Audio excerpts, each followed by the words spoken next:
Bom dia, garotada do sétimo ano, que já estão aí apostos no aplicativo do Centro de Mídias ou acompanhando a aula pela TV Cultura, pelas redes sociais. Bom dia aos professores, grandes guerreiros e parceiros que estão aí no chatinho, estimulando essa garotada a continuar estudando, a exercitar as habilidades. E hoje nós vamos iniciar as habilidades do quarto bimestre, já com a situação de aprendizagem um do Caderno do Aluno, volume 4.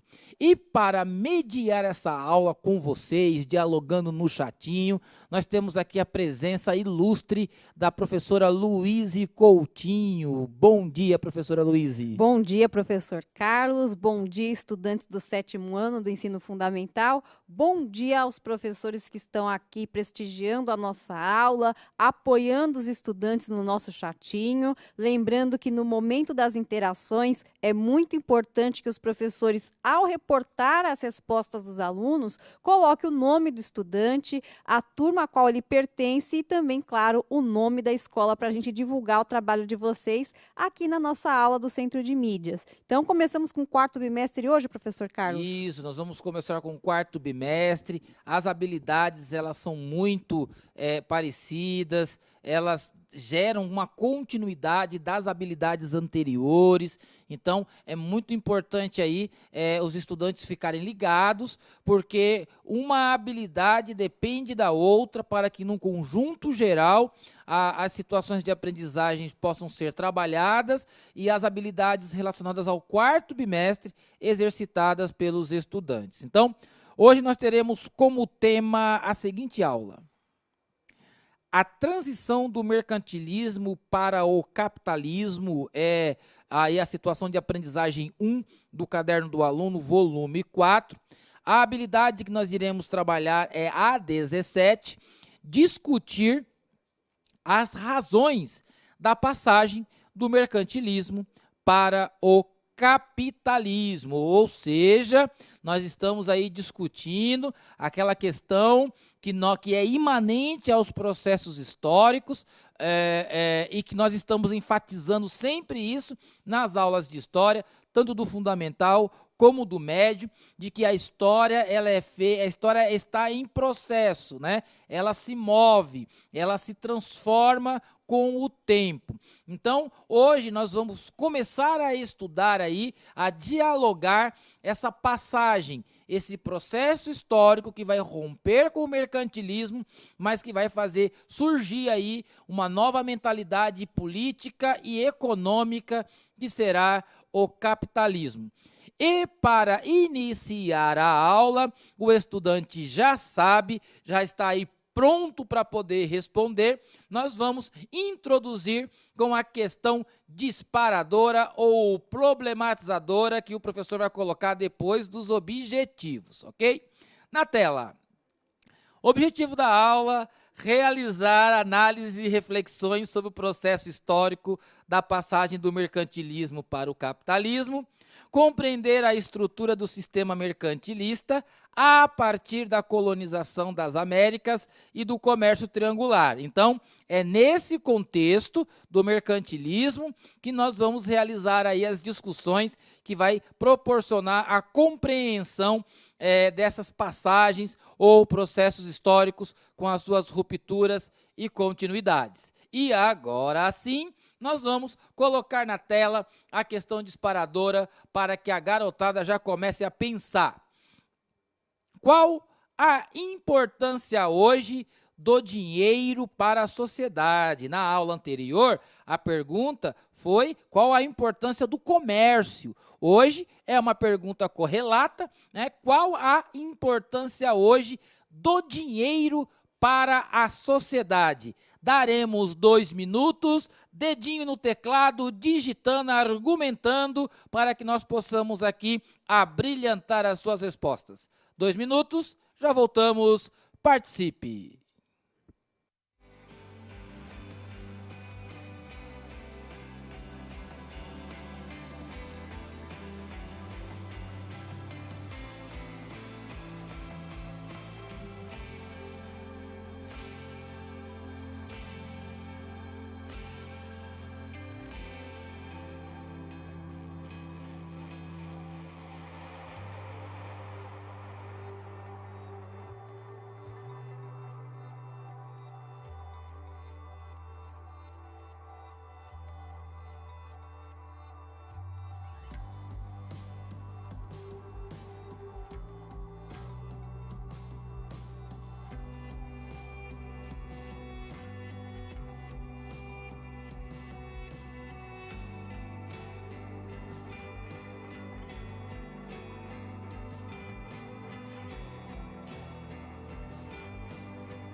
Voltamos, muitas interações aqui no nosso chat, vamos a elas.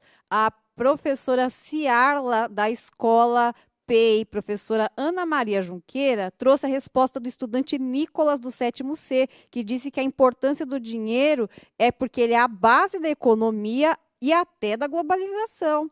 A professora Rosângela disse que a moeda faz girar o comércio e toda a sociedade. A professora Sônia Regina, da escola PEI, professora Sônia Aparecida Maximiliano Bueno, trouxe a resposta da aluna Isabela, que disse comprar alimentos e outras coisas. A professora Nádia trouxe para nós a resposta da aluna Angélica, do 7º ano E, da escola Maria Expedita de Mauá, disse que a importância do dinheiro é a riqueza, e muitas outras interações aqui de estudantes que estão participando de uma forma brilhante no nosso chat. Legal, olha só como que a galera sabe reconhecer aí a importância da circulação, né, do dinheiro, que faz com que as mercadorias elas consigam também circular, ou seja, não tem como fugir, né? Nós precisamos do dinheiro para mantermos a nossa vida, a nossa estrutura. Então, o dinheiro é importante, não é verdade? Quando nós trabalhamos, nós vendemos a nossa força de trabalho, nosso conhecimento, nossa capacidade profissional e recebemos aí a remuneração pelo nosso trabalho. Bem legal, o chat aqui subiu rápido, tem um delay aqui também nas respostas, mas muitos professores aqui já pedindo para os alunos agitarem o chat, professores nos desejando um bom dia, e é isso mesmo, né? A garotada aí já vai colocando o dedinho aí no teclado, digitando, agitando o chat, e vamos ver aí a garotada participando da aula, ok? Vamos então dar continuidade na nossa aula com a próxima tela. Próxima tela, nós temos aí, né, uma foto, né, bem legal essa imagem, né, de Claude Lorrain, que vai mostrar aí um porto francês, uma vista muito interessante, muito bonita, mas o nosso objetivo não é olhar aí a questão da beleza da imagem, mas é o que ela representa, né? Que é o mercantilismo. Mercantilismo, que vocês já conhecem e sabem responder muito bem, foi o conjunto de ideias e práticas econômicas dos estados europeus voltadas para o comércio e que vigoraram entre o século XVI e o século XVIII. As características dessa prática aí de comércio, né, de mercado, de relações comerciais, elas terão características peculiares do momento histórico, que é metalismo. Quanto mais metais preciosos, ouro e prata, a nação possuir, mais rica ela seria considerada. E aí vocês já conseguem entender por que os europeus ficaram malucos quando souberam, né? Os portugueses ficaram malucos quando souberam que havia se encontrado ouro nas regiões de São Paulo, Minas Gerais, e eles já estavam ansiosos porque os espanhóis já estavam carregando o ouro dos territórios lá para a Europa. Então, Portugal, eles estavam ansiosos para poder encontrar o ouro nas terras brasileiras. Isso fez com que muita gente viesse para o Brasil a fim aí de trabalhar nas minas. Então, lá na tela, vamos lá, nós temos o metalismo, ou seja, é muito importante o metal, né, principalmente o ouro e a prata, principalmente para acunhar as moedas, né, fabricar as moedas, que eram o valor de troca ali naquele contexto. E aí nós vamos ter o protecionismo, ou seja, o incentivo à produção e ao comércio nacional, para afastar a concorrência estrangeira, o que incluía cobrar taxas alfandegárias altas sobre os produtos que eram importados, né? E claro, aí nós vamos mexer com a balança comercial favorável, que está lá no ponto 4, que é exportar mais do que importar, e manter o saldo positivo. Então, se dentro desse contexto, comprar muito não é vantagem, mas é necessário realizar a importação dos produtos, principalmente os países que estavam ali relacionados ao açúcar, né, a venda de açúcar na Europa, ou das especiarias que eram retiradas das Américas. Então, se fosse necessário, na verdade era necessário fazer as importações, ou seja, comprar de fora, mas as taxas para esse produto entrar no país era alta, então isso ia ajudando o equilíbrio aí da balança comercial. Então, qual era a intenção deles para manter o saldo da conta positivo?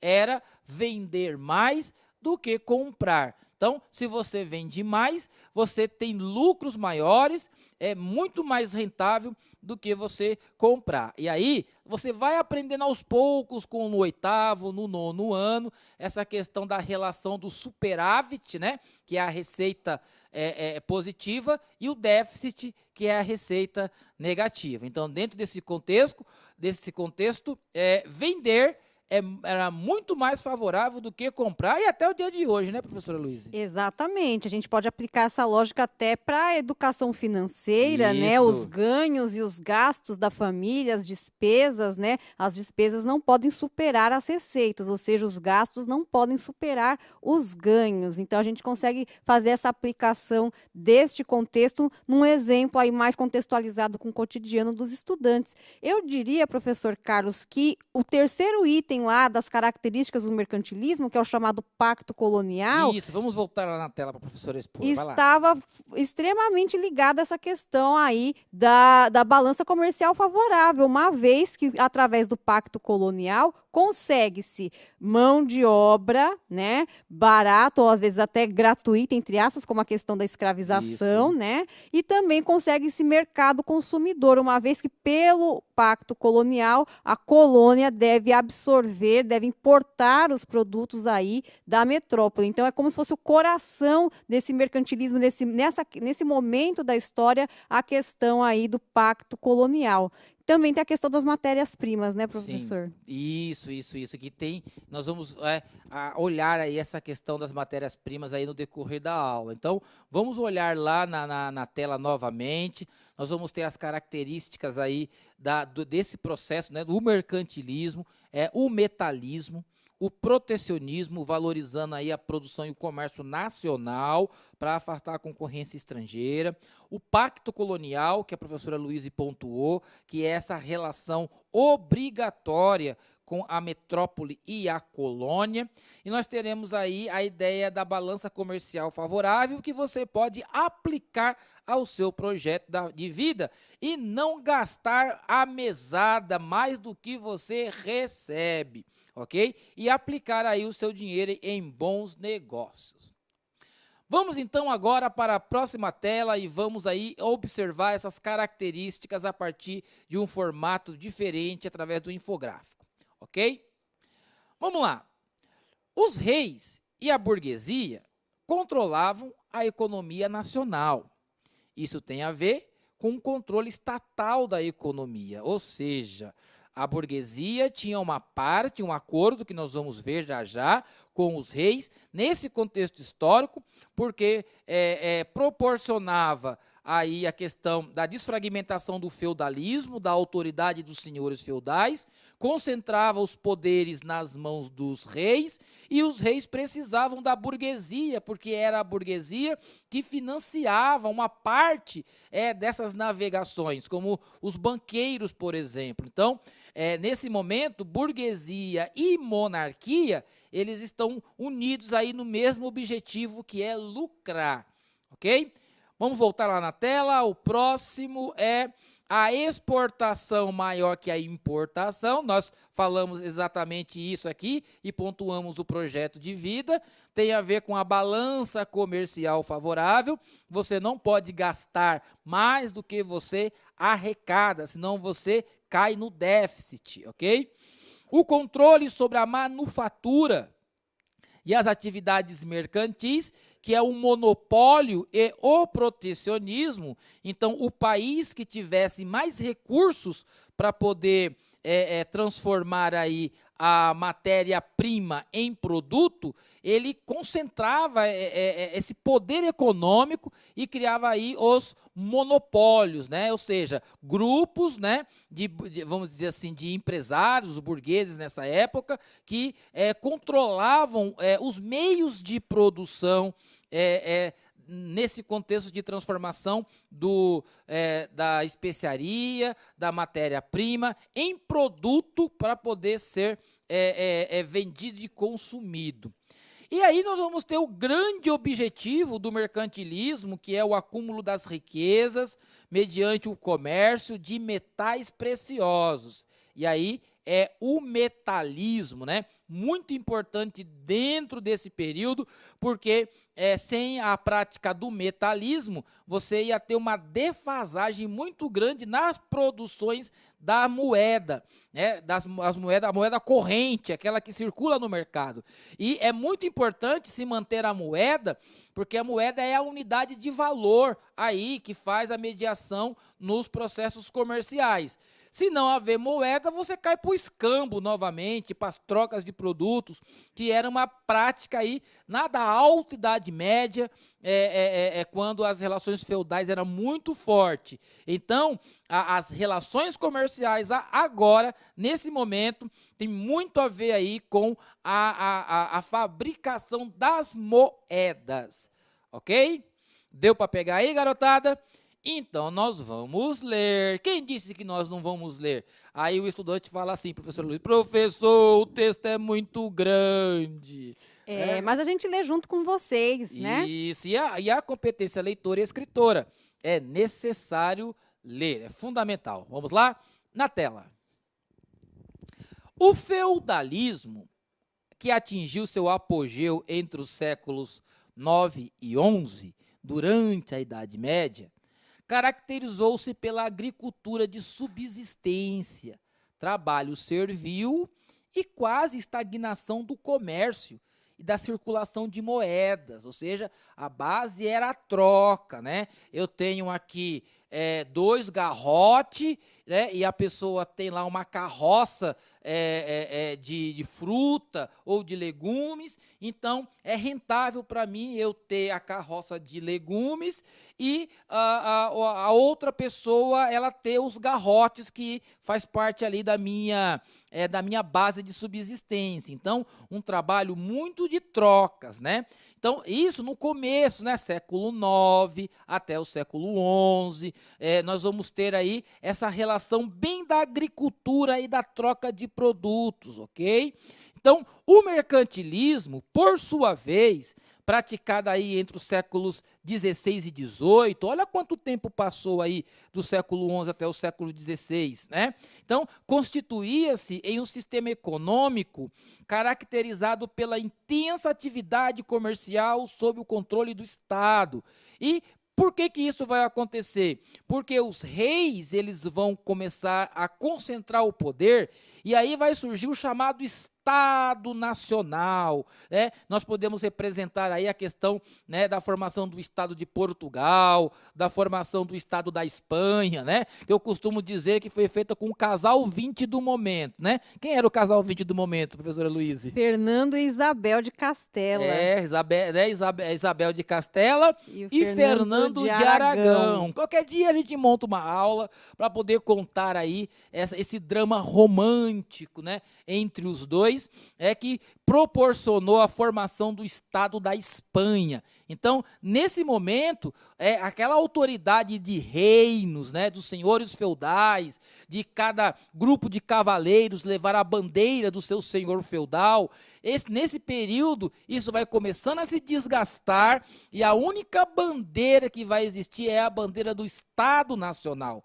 E a figura desse Estado Nacional é justamente o rei, que concentra os seus poderes em todo o território. Então, não é mais um território separado por condados, né? Por duques, condes. Agora é um poder total no território inteiro, debaixo da mão de um monarca. Então, voltando lá no texto, para nós contextualizarmos. Então, o mercantilismo ele vai ocorrer justamente dentro desse contexto aonde os reis formam o Estado Nacional.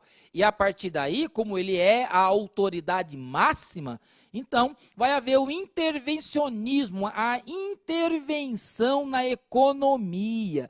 Isso vai gerar o quê? Taxas, resoluções, impostos, e isso vai dificultar a questão da expansão comercial por parte dos burgueses. Então, nesse momento, para a burguesia, não é interessante você realizar um conflito com o monarca, porque ele tem a caneta na mão, né, professora Luísa?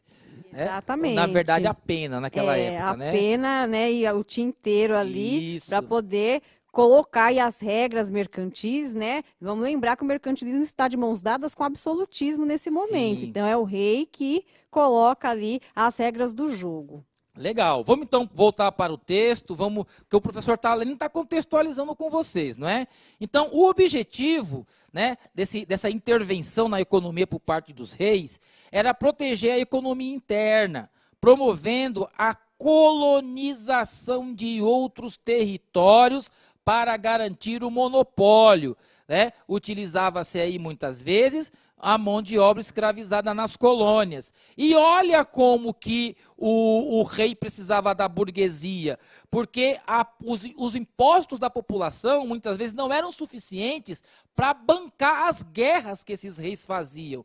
Então, era muito importante eles terem o acordo aí com a burguesia, terem aí o lucro e conseguirem aí bancar as guerras, invasões de territórios que esses reis sempre faziam. Então, vamos ler agora a última parte do texto. Essas características, elas são antagônicas ao capitalismo, caracterizado pelo trabalho assalariado, acumulação do capital, valorização da propriedade privada e pouca interferência do Estado na economia. A base desse modelo econômico, que ao longo da história modificou-se por conta de diversas crises. Então, nós temos uma diferença aí de sistema econômico feudal, mercantilista e o capitalismo, que a partir aí do século 17, 18, já vai começar a tomar grandes proporções no mundo europeu. Mas, para que você possa desenvolver bem aí esses conceitos, nós vamos fazer a seguinte atividade. Identifique e descreva as características dos sistemas feudal, mercantilismo e capitalismo, ok? São 3 sistemas. Faz um tigezinho aí, né? Coloca uma resposta simples, mas uma resposta argumentativa. Argumente, né? Que em 2 minutos nós já voltamos. Dedinho no teclado, responda que os profs vão nos dar aí as respostas, ok? 2 minutos, já voltamos.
Voltamos, vamos apresentar para o professor Carlos algumas das respostas que apareceram aqui no nosso chat.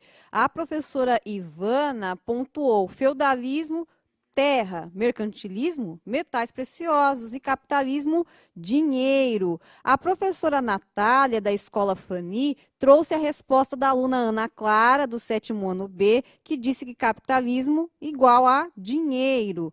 A professora Cristina pontuou também feudalismo, terra, mercantilismo, metais preciosos, capitalismo, dinheiro. A professora Liliana da PEI Fernando Nobre falou terra, metais e dinheiro. A resposta da aluna Ingrid Beatriz, do 7º B, e muitas outras respostas aparecendo aqui no nosso chat agora. Viu aí como que vocês conseguem fazer a diferenciação dos três sistemas? E aí nós temos uma questão aqui, uma questão importante, quem nos traz é o professor Eduardo. Não se pode dizer que o mercantilismo é a primeira etapa do capitalismo? Correto, professor Eduardo, muito bem.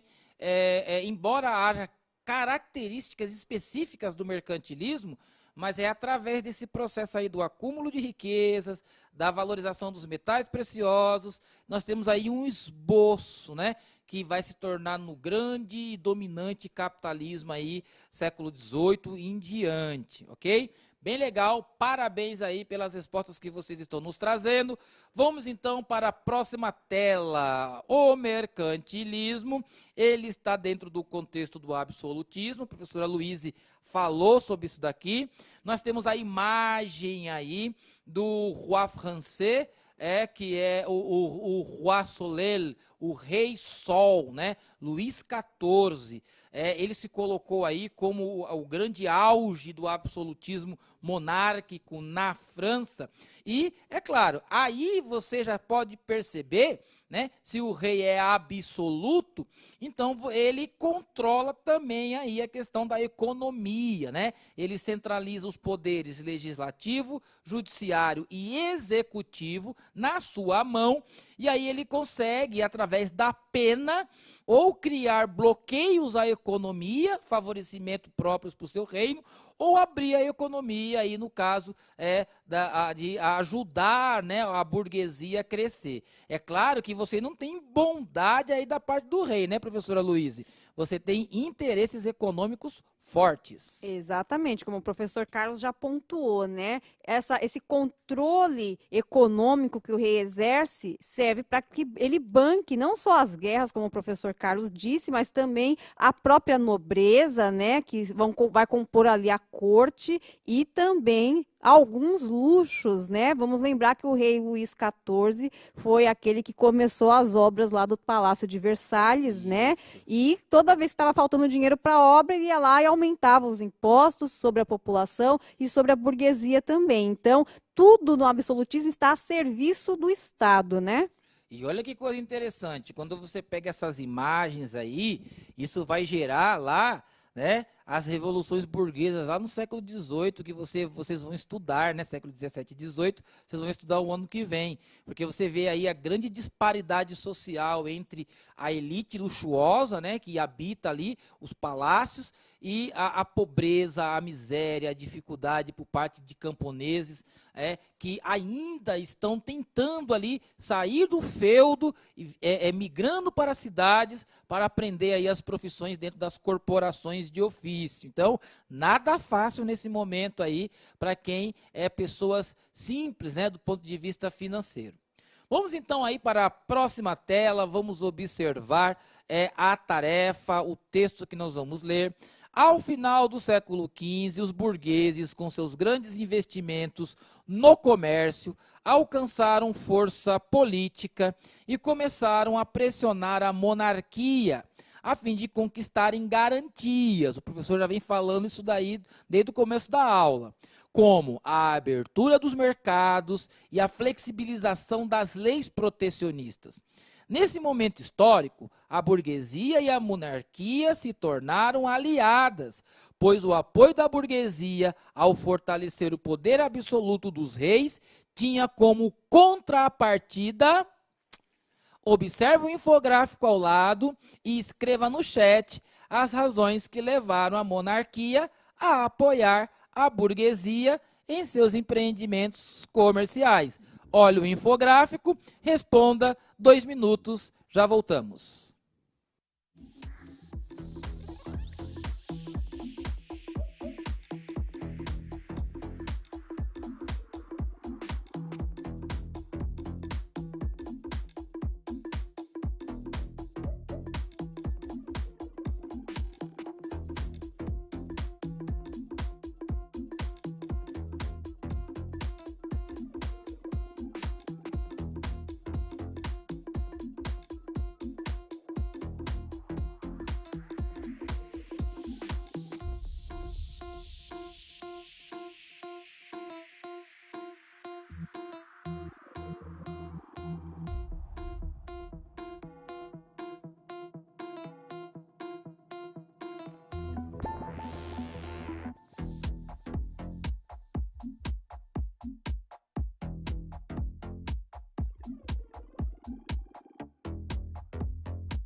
Voltamos, vamos trazer aqui a resposta do aluno Nicolas, do 7º C, da PEI Ana Maria Junqueira, que está aqui representado pela Pro Ciarla, que disse o seguinte: ao ver a grande renda que trazia, fazia investimentos financeiros na burguesia, aí no caso da aliança do rei com os burgueses. É isso mesmo, professor Carlos? É isso mesmo. Por quê? Porque os burgueses precisam o quê? De flexibilização das leis, da legislação, para poder ter abertura de mercados. E claro, o rei, ele percebe, nesse acordo com a burguesia, que a burguesia pode trazer lucros para eles. Haja vista, se nós olharmos aí a questão dos engenhos de açúcar no Brasil, que nós estamos trabalhando, e a garotada tem feito aí maquetes, gravado vídeo, né? Nesse princípio, nesse contexto, o açúcar era vendido aí por toda a Europa. Então, olha a quantidade aí de lucro que os reis podem ter com a abertura do comércio, com menos taxação. Isso era muito importante, tanto para manter as guerras, como para manter o sistema administrativo ali dos reis, né? Vejam só como era importante nesse momento. Vocês vão ver o ano que vem que essa burguesia cresceu tanto, que eles acabaram tirando o rei do poder, né? Lá na Inglaterra, 1640 e na França, 1789, ok? Vamos então aí para a próxima tela, vamos entender aí essa questão do contexto do comércio triangular. O comércio triangular foi o nome atribuído às relações comerciais estabelecidas entre esses 3 continentes, África, Europa e as Américas, perdurando até o século XIX. A principal base do comércio triangular foi o tráfico negreiro. O comércio triangular funcionou por meio de trocas de produtos manufaturados, como tecido, aguardente, joias, entre outros, por pessoas aprisionadas na África. A exploração das colônias baseou-se na exploração de pessoas africanas para exercerem força de trabalho nas monoculturas e na exploração dos minérios, força africana e força indígena, que foi usado aí. E é bem interessante notar aí que esse comércio está funcionando de maneira triangular entre esses 3 países, mas a mão de obra está saindo da África para poder compor aí os engenhos de açúcar e posteriormente aí, no caso do Brasil, as fazendas cafeeiras. Então, nós estamos dentro do quadro do início da escravização do continente africano, da submissão ao trabalho forçado, ok? Próxima tela, nós já estamos caminhando para o final. Nós temos a questão do metalismo, que foi muito explorado lá em Potosí, na Bolívia, né? Então, de lá, os próprios indígenas ali, que não tinham consciência comercial do metal, levavam os colonizadores até aonde havia o ouro. Nesse momento, Portugal está explorando aí os engenhos de açúcar, mas eles estão aguardando ansiosamente, está havendo exploração do território brasileiro com os bandeirantes para poder se encontrar o ouro. E aí, quando se encontra, nós vamos ter aí a fundação da cidade de Ouro Preto, né? Na última década do século XVII, os bandeirantes, exploradores da terra, encontraram o ouro em uma região que ficou conhecida por Minas Gerais. Mas essa descoberta já vem aqui desde São Paulo, devido à quantidade de minas que foram encontradas e exploradas. Então, originalmente, a região possuía o nome de Vila Rica, mas em 1823 tornou-se uma cidade e adotou-se o nome de Ouro Preto, em referência ao ouro negro encontrado lá nas minas. Atividade complementar na tela. Atividade para casa, você pode tirar um print da tela, você vai olhar aí a questão das características aí da relação do mercantilismo com o Estado absolutista, vai pegar direitinho essas características e vai elaborar um texto explicando essas características. Muito importante escrever. E aí, como sugestão de tema para também uma próxima atividade também, nós temos a questão aí das especiarias do sertão, ouro e pedras preciosas, cana-de-açúcar e o pau-brasil, que você vai fazer um livrinho chamado Flipbook, ok? Tira o print da tela para você realizar a atividade. E para finalizar, vamos mostrar aqui, não é o juvenil, mas é um incentivo para a galera dos mapas mentais do professor Douglas Vieira dos Santos, em São José dos Campos, da Escola Marechal Rondon. E nós estamos aqui tentando trazer o professor Douglas aqui no Centro de Mídias para fazer os mapas mentais ao vivo aqui durante a aula, ok? Já está chegando no fim, parabéns, professor Douglas, você tem sido um parceiro nosso aqui e nós vamos conseguir trazer você aqui para fazer ao vivo aqui os mapas mentais para incentivar essa galera, ok? Então, para terminar, está aí a tela para você fazer a avaliação da aula de hoje e, professora Luíse, é só, estamos indo para o 8º ano. Vamos para a aula do 8º. Pessoal do 7º, muito obrigada por prestigiar a nossa aula. Professores também. Tchau, tchau. Até a próxima. Tchau, gente.